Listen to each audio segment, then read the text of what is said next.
നമസ്കാരം. S V ജേണലിലേക്ക് ഒരിക്കൽ കൂടി സ്വാഗതം. മുഖ്യമന്ത്രിയായാലും കള്ളം പറച്ചിൽ നിർത്തില്ല എന്ന് പറഞ്ഞാൽ എന്താ ചെയ്യുക, അല്ലേ? കള്ളം പറയാമായിരുന്നു. അങ്ങേക്ക് വി ഡി സതീശൻ എന്ന് പറയുന്ന നമ്മുടെ പ്രിയങ്കരനായ മുഖ്യമന്ത്രി അങ്ങേക്ക് കള്ളം പറയാമായിരുന്നു. അങ്ങേക്ക് അധികാരം കയ്യിൽ കിട്ടുന്നതിന് തൊട്ടു മുൻപ് വരെ ആ രീതിയിൽ അങ്ങ് നിരവധിയായ കള്ളങ്ങൾ പറഞ്ഞിട്ടുണ്ടായിരുന്നു. അത് രാഷ്ട്രീയത്തിൻ്റെ ഭാഗമാണ് എന്ന് കരുതി പലരും സഹിച്ചിട്ടുണ്ട്, ക്ഷമിച്ചിട്ടുണ്ട്. അത് വെറും രാഷ്ട്രീയമാണ്. കാരണം എങ്ങനെയെങ്കിലും അധികാരത്തിൽ വരണമെന്നും 100-ലധികം സീറ്റുകൾ നേടിക്കൊണ്ട് അല്ല എന്നുണ്ടെങ്കിൽ ഞങ്ങൾക്ക് അല്ലെങ്കിൽ എനിക്ക് വനവാസത്തിന് പോകണമെന്നും അങ്ങ് 1000 ആവർത്തി പറഞ്ഞിട്ടുണ്ടെങ്കിൽ പോലും പിന്നീട് എപ്പോഴൊക്കെയോ അങ്ങ് അത് മാറ്റി പറയുന്ന കാഴ്ചയും കേരളം കണ്ടതാണ്. പല നിലപാടുകളും അങ്ങ് ശക്തിയുക്തം മാറ്റി പറയുമ്പോഴും നിലപാടുകളുടെ രാജകുമാരൻ എന്ന് അങ്ങയുടെ പാർട്ടിയിൽപ്പെട്ട അണികൾ ഘോരം വിളിച്ച് പുകഴ്ത്തി പാടുമ്പോഴും നമുക്കറിയാം അങ്ങ് പലപ്പോഴും അങ്ങയുടെ നിലപാടുകൾ മാറ്റിയിട്ടുണ്ട് എന്ന്.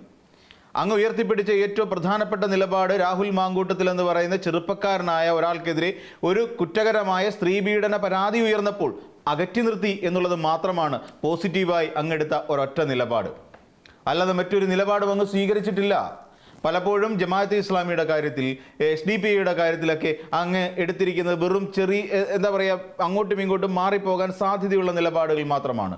സംഘപരിവാറിനെ അകറ്റി നിർത്തുമെന്ന് അങ്ങ് 1000 ആവർത്തി പറയുമ്പോഴും അങ്ങെടുത്ത നിലപാട് പക്ഷേ മറിച്ചൊന്നായിരുന്നു. സംഘപരിവാറിനെ ചേർത്ത് പിടിക്കുന്നത് തന്നെയായിരുന്നു എന്നുള്ളതും നമുക്ക് ഇവിടെ ഓർക്കേണ്ടതുണ്ട്.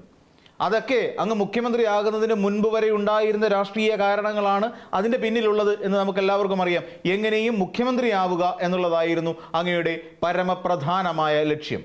എന്നാൽ അങ്ങിന്നിരിക്കുന്നത് വെറും ഒരു പ്രതിപക്ഷ നേതാവിൻ്റെയോ UDF-ൻ്റെ ചെയർമാൻ്റെയോ കസേരയിൽ മാത്രമല്ല, കേരളത്തിൻ്റെ മുഖ്യമന്ത്രി കസേരയിൽ കൂടിയാണ്. അങ്ങേക്ക് ചിലത് ജനങ്ങളോട് തുറന്നു പറയേണ്ടതുണ്ട്. ആ ജനങ്ങളോട് പറയുന്ന കാര്യങ്ങളിൽ വസ്തുതയുണ്ടായിരിക്കണം എന്ന് അങ്ങേക്കൊരു ഉറപ്പ് കൂടി അങ്ങ് ഉണ്ടായിരിക്കണമെന്ന് പറയുകയാണ്. കാരണം മറ്റൊന്നുമല്ല, PM ശ്രീ എന്ന് പറയുന്ന പദ്ധതിയുമായി ബന്ധപ്പെട്ട് അങ്ങ് ഒളിച്ചു കടത്താൻ ശ്രമിക്കുന്ന ചില കാര്യങ്ങളുണ്ടെന്നേ.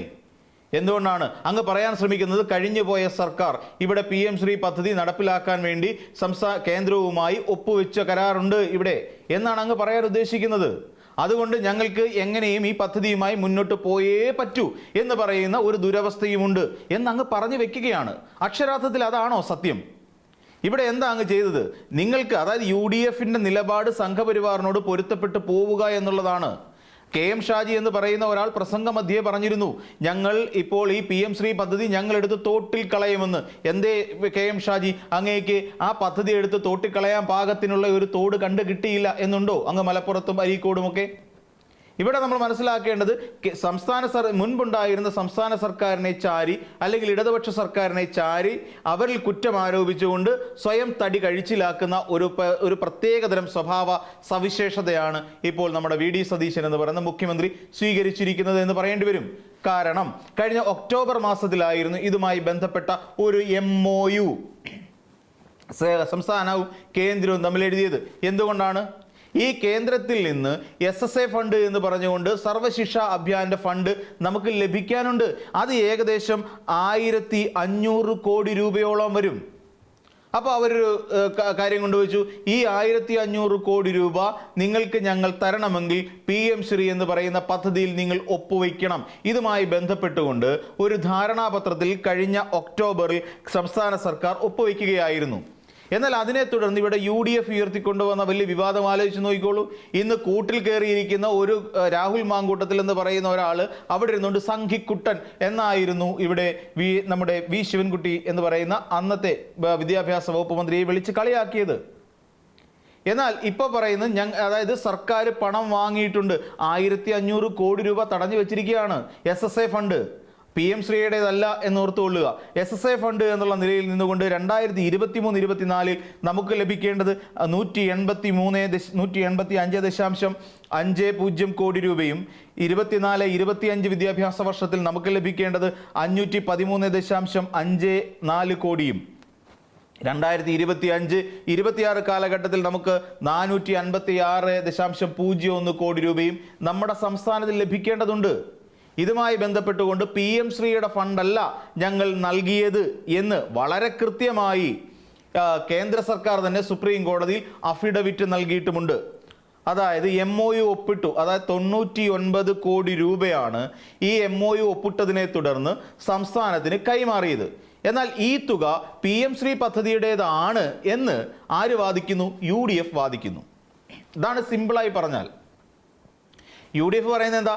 MOU ഒപ്പിട്ടതിനെ തുടർന്ന് സംസ്ഥാനത്തിന് കേന്ദ്രത്തിൽ നിന്ന് PM ശ്രീ പദ്ധതി എന്ന പ്രകാരം 99 കോടി രൂപ ലഭിച്ചിരിക്കുന്നു. എന്നാൽ വാസ്തവം അതല്ല.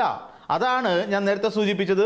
VD സതീശൻ എന്ന് പറയുന്ന മുഖ്യമന്ത്രി ഇപ്പോഴും പൊളിറ്റിക്കലായി മാത്രമാണ് സംസാരിക്കുന്നത്, വസ്തുതാപരമായിട്ടല്ല. അപ്പോൾ എന്നിട്ട് പറയുകയാണ് PM ശ്രീ പദ്ധതി വഴിയാണ് ഇത് അവർക്ക് ഈ 99 കോടി രൂപ സംസ്ഥാനം ലഭിച്ചത് എന്ന് പറയുന്നു.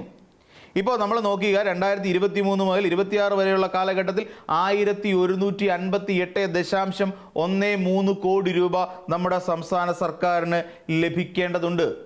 എന്നാൽ ഇതിനെക്കുറിച്ച് വിശദമായി പഠിക്കാൻ വേണ്ടി 2025 നവംബർ മാസത്തിൽ ഒരു മന്ത്രിസഭാ ഉപസമിതി, അതായത് ക്യാബിനറ്റ് സബ് കമ്മിറ്റിയെ നിയമിച്ചു. എന്നിട്ട് ഇതുമായി ബന്ധപ്പെട്ട് ആ റിപ്പോർട്ട് നമുക്ക് ലഭിക്കുന്നത് വരെ പദ്ധതി നടപ്പിലാക്കില്ല എന്ന ഒരു തീരുമാനവും സംസ്ഥാന സർക്കാർ സ്വീകരിച്ചിട്ടുണ്ടായിരുന്നു, മുൻ സംസ്ഥാന സർക്കാർ. അങ്ങനെ അതായത് ഇതോടുകൂടിയാണ് എന്നിട്ട് ഇതിന് ശേഷം ഈ രീതിയിലുള്ള ഒരു കത്ത്, അതായത് ഞങ്ങൾ സബ് കമ്മിറ്റിയെ വെച്ച് പഠിച്ച് കൃത്യമായി ഒരു റിപ്പോർട്ട് ലഭിച്ചതിന് ശേഷം അല്ലെങ്കിൽ ലഭിക്കുന്നത് വരെ ഞങ്ങൾ ഈ പദ്ധതിയുമായി മുന്നോട്ട് പോകില്ല എന്ന് പറഞ്ഞുകൊണ്ട് 2025 നവംബർ മാസം 12-ാം തീയതി സംസ്ഥാന സർക്കാർ കേന്ദ്രത്തിന് കത്തയക്കുകയും ചെയ്തു. അപ്പോൾ ആ കത്ത് അവിടെ കിട്ടിയതോടുകൂടി നമുക്ക് ലഭിക്കേണ്ടിയിരുന്ന ഒരു 92 കോടി രൂപ എന്ത് ചെയ്തു? പദ്ധതി ഈ പറയുന്ന മരവിപ്പിച്ചതോടുകൂടി അങ്ങ് കയ്യിലെടുത്ത് വെക്കുകയും ചെയ്തു ഈ പറയുന്ന കേന്ദ്ര സർക്കാർ. നിലവിൽ ഈ പറയുന്ന SSAയും വേറെയാണ്, PM ശ്രീ പദ്ധതിയും വേറെയാണ്. ഇത് രണ്ടായി നിൽക്കുന്ന രണ്ട് പദ്ധതികളാണ് എന്നെങ്കിലും ഈ പറയുന്ന ഇപ്പോഴത്തെ മുഖ്യമന്ത്രി മനസ്സിലാക്കേണ്ടതുണ്ട്. കാരണം എന്താണെന്ന് വെച്ച് കഴിഞ്ഞാൽ ഇവിടെ സംസ്ഥാന ഈ SSA എന്ന് പറഞ്ഞാൽ നമ്മുടെ സംസ്ഥാനത്ത് നടപ്പിലാക്കേണ്ടതിനെക്കുറിച്ച് വിശദമായി, അതായത് ഈ പറയുന്ന അംഗനവാടി മുതൽ എനിക്ക് തോന്നുന്നു അവിടെ ഹയർ സെക്കൻഡറി വരെയുള്ള വിദ്യാഭ്യാസത്തിൽ അവർക്ക് നൽകേണ്ട, അതായത് എല്ലാവർക്കും വിദ്യാഭ്യാസം ലഭ്യമാക്കുക, അതോടൊപ്പം ഗുണനിലവാരമുള്ള വിദ്യാഭ്യാസം ലഭ്യമാക്കുക, നിർബന്ധിതമായ വിദ്യാഭ്യാസം നടപ്പിലാക്കുക എന്ന് പറയുന്ന ലക്ഷ്യത്തോടു കൂടിയാണ് ഈ പറയുന്ന SSA എന്ന് പറയുന്ന ഒരു സർവശിക്ഷ അഭിയാൻ ശരിക്കും പറഞ്ഞ ഇവിടെ ആരംഭിക്കുന്നത് എന്നുള്ളതാണ്. അതിനുശേഷം മാത്രമാണ് എനിക്ക് തോന്നുന്നു 22 കൂടി മറ്റോ ആണെന്ന് തോന്നുന്നു ഈ പറയുന്ന PM ശ്രീ പദ്ധതി നടപ്പിലാക്കുന്ന ഒരു രീതിയിലേക്ക് വന്നത്. എന്നാൽ അവിടെയും ഈ പറയുന്ന വിദ്യാഭ്യാസം എന്ന് പറയുന്ന ഒരു കൺകറന്റ് ലിസ്റ്റിലായതുകൊണ്ടും ഇവിടെ കേരളത്തെ സംബന്ധിച്ചിടത്തോളം എന്താണ് നമ്മുടെ കുട്ടികൾ പഠിക്കേണ്ടത് എന്നതിനെക്കുറിച്ച് വ്യക്തമായ ബോധ്യമുള്ളത് കൊണ്ടും തൽക്കാലം കുഴപ്പമില്ലാതെ കടന്നുകൂടി പോകാനുള്ള സാഹചര്യം നമ്മുടെ കേരളത്തിലുണ്ട്. കാരണം എന്തുകൊണ്ടാണ് എന്ന് പറഞ്ഞാൽ ഇവിടെ നമുക്കറിയാവുന്നതുപോലെ ഈ പറയുന്ന ഗവർണർമാരുടെ മുമ്പിൽ ഓച്ചാരിച്ച് പഞ്ചപുച്ഛമടക്കി നിൽക്കുന്നവരല്ല LDF അന്നുണ്ടായിരുന്നത് എന്ന് നമുക്കെല്ലാവർക്കും അറിയാം. കേരളത്തിൽ മുഗളന്മാരുടെ ഇതിനെക്കുറിച്ച് പഠിക്കാത്ത സാഹചര്യത്തിൽ കേരളത്തിൽ അത് മാത്രം അച്ചടിച്ച് വിദ്യാർത്ഥികൾക്ക് പഠിപ്പിച്ചിട്ടുണ്ട്. ഇവിടെ ഗവർണർക്ക് വേണ്ടി ഗവർണർ നടത്തിക്കൊണ്ടിരിക്കുന്ന നടപടിക്രമങ്ങൾ തെറ്റാണ് എന്നും എന്നാൽ എന്താണ് ഗവർണർമാരുടെ അധികാര പരിധി എന്നും കാണിച്ചുകൊണ്ട് പുസ്തകമടിച്ച് വിദ്യാർത്ഥികളെ പഠിപ്പിച്ച ഒരു സർക്കാരായിരുന്നു കഴിഞ്ഞത് എന്ന് നമുക്കെല്ലാവർക്കും അറിയാം. ഇന്നിപ്പോൾ ഈ പറയുന്ന VD സതീശൻ ചെയ്തിരിക്കുന്നത് എന്താണ് എന്ന് ചോദിച്ചാൽ വളരെ വ്യക്തമായി നമുക്ക് മനസ്സിലാവും. മുൻ സർക്കാരിനെ ചാരി നിന്നുകൊണ്ട് അല്ലെ മുൻ സർക്കാരാണ് കുറ്റക്കാർ, ഞങ്ങൾ കുറ്റക്കാരല്ല എന്ന് പറഞ്ഞുകൊണ്ട് ഈ പറയുന്ന പലതിനെയും നടപ്പിലാക്കുക എന്നുള്ളതാണ്. ഇത് നമ്മൾ ഉമീദ് പോർട്ടലിൽ നമുക്ക് അറിയാവുന്നതുപോലെ മുനമ്പം വിഷയവുമായി ബന്ധപ്പെട്ടുകൊണ്ട് 10 മിനിറ്റ് കൊണ്ട് ഞങ്ങൾ പ്രശ്നം പരിഹരിക്കുമെന്ന് പറഞ്ഞവരായിരുന്നു ഈ VD സതീശൻ എന്ന് പറയുന്ന ഇപ്പോഴത്തെ മുഖ്യമന്ത്രി. അദ്ദേഹം പല വേദികളിലും പല ഇടങ്ങളിലും വലിയ വായിൽ മൈക്ക് കെട്ടി പ്രസംഗിച്ചിട്ടുണ്ടായിരുന്നു. 10 മിനിറ്റ് കൊണ്ട് പരിഹരിക്കപ്പെടേണ്ട വിഷയമാണ് മുനമ്പം വിഷയമെന്ന്. എന്നിട്ട് അധികാരത്തിൽ കയറിയിട്ട് എത്ര ദിവസം പിന്നിട്ടിരിക്കുന്നു എന്നാലോചിച്ച് നോക്കൂ. ഏകദേശം 1 മാസമാകുന്നു. ഈ 1 മാസത്തിനകത്ത് മുനമ്പം വിഷയത്തിൽ എന്തെങ്കിലും നടപടികളായിട്ടുണ്ടോ? അതിന് പകരം അദ്ദേഹം എന്താണ് പറഞ്ഞത്? അദ്ദേഹം പറഞ്ഞത് ഇവിടെ ഉമീദ് പോർട്ടലിലേക്ക് കഴിഞ്ഞു പോയ വഖഫ് ബോർഡിലുള്ള ആ വഖഫ് ബോർഡിന്റെ ചെയർമാൻ ഉമീദ് പോർട്ടലിലേക്ക് അത് വഖഫ് ഭൂമിയാണെന്ന് രജിസ്റ്റർ ചെയ്തിരിക്കുന്നു എന്നാണ് പറഞ്ഞു പോയത്. എന്നാൽ വാസ്തവം അതായിരുന്നോ? അല്ല. ഇതിനു മുൻപ് തന്നെ അത് വഖഫ് ഭൂമിയാണ് എന്നുള്ള കാര്യം രജിസ്റ്റർ ചെയ്ത് വെച്ചിരുന്നു.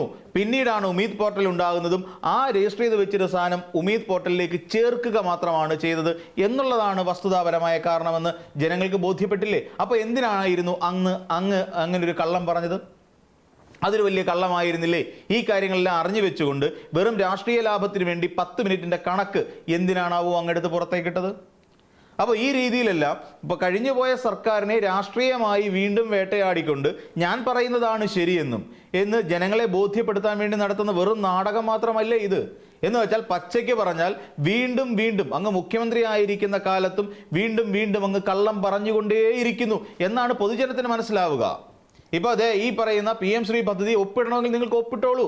ഈ പറയുന്ന ധർമ്മേന്ദ്ര പ്രധാന്റെ കാൽച്ചുവട്ടിലേക്ക് അങ്ങേക്ക് പോയി വീഴണമെങ്കിൽ അങ്ങ് പോയി വീണോളൂ. നരേന്ദ്രമോദിയുടെ തോള് തിരുമ്മി കൊടുക്കണമെങ്കിൽ അങ്ങ് നരേന്ദ്രമോദിയുടെ തോള് തിരുമ്മി കൊടുത്തോളൂ. അതൊന്നും ഒരു വിഷയമേ അല്ല.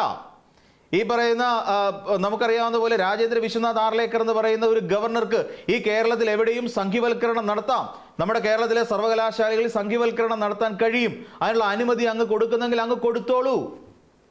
അങ്ങേക്ക് ഒരുപക്ഷെ കേന്ദ്ര സഹായം കൊണ്ടായിരുന്നിരിക്കാം, അല്ലെങ്കിൽ ഈ പറയുന്ന മുഖ്യ തെരഞ്ഞെടുപ്പ് കമ്മീഷനുടെ ഒരു ഗുണഗണങ്ങൾ കൊണ്ടായിരിക്കാം ഒരുപക്ഷെ UDF അധികാരം കിട്ടിയത്. അങ്ങേക്ക് ഇഷ്ടപ്പെട്ട ഒരാളെ അങ്ങയുടെ പ്രിൻസിപ്പൽ സെക്രട്ടറി ആക്കി വെച്ചോളൂ, തെറ്റില്ല. അതുകൊണ്ടാണല്ലോ രത്തൻ യു ഖേൽക്കർ എന്ന് പറയുന്ന മുഖ്യ തെരഞ്ഞെടുപ്പ് കമ്മീഷണറെ അങ്ങ് സെക്രട്ടറി ആക്കി മാറ്റിയത്. അതിലൊന്നും ഞങ്ങൾ ആരും കുറ്റം പറയുന്നില്ല. പക്ഷേ പറയുന്നത് ഇത്രയേ ഉള്ളൂ, നിങ്ങൾ നിങ്ങളുടെ രാഷ്ട്രീയം നടപ്പിലാക്കിയെടുക്കുന്നതിന് വേണ്ടിയിട്ട് അതായത് കഴിഞ്ഞ സർക്കാരിൻ്റെ മേലേക്ക് പഴിചാരി സ്വയം രക്ഷപ്പെടാൻ ശ്രമിക്കരുത്. അങ്ങനെ പറഞ്ഞാൽ ചിലപ്പോൾ ചില വാസ്തവങ്ങൾ പലർക്കും വിളിച്ച് പറയേണ്ടതായി വരും എന്നുകൂടി മുഖ്യമന്ത്രി ഓർത്തോളുക. അപ്പോൾ മറ്റൊരു വീഡിയോയുമായി നമുക്ക് വീണ്ടും കാണാം.